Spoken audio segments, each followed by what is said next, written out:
અંકલેશ્વર ઔદ્યોગિક વસાહતમાં તસ્કરોને તરખાટ જોવા મળી રહ્યો છે. મકાન અને દુકાન બાદ હવે શાળામાં પણ તસ્કરો ત્રાટક્યા હતા.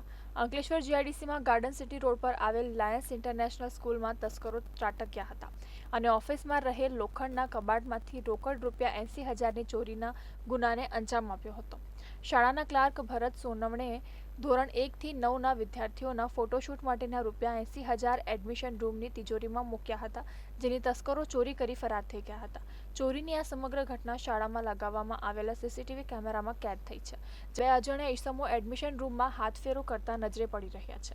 શાળા સંચાલકો દ્વારા આ અંગે પોલીસને જાણ કરાતા જીઆઈડીસી પોલીસનો કાફલો ઘટના સ્થળે દોડી આવ્યો હતો અને ડોગ સ્ક્વોડની મદદથી તસ્કરોનું પગેરું મેળવવા તપાસ શરૂ કરી છે.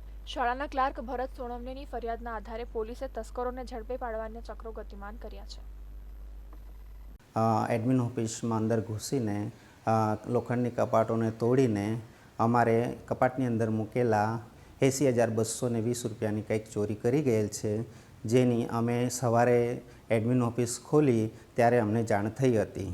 ત્યારબાદ અમે અમારા સીસીટીવી ફૂટેજની અંદર ત્યાં ચેક કર્યું તો કેટલાક અજાણ્યા ઈસમો આ પૈસાની ચોરી કરી ગયેલ છે એવું અમને જાણ થઈ. ત્યારબાદ અમે જીઆઈડીસી પોલીસ સ્ટેશનની ખાતે અમે સ્કૂલ વતી ફરિયાદ નોંધાવેલ છે.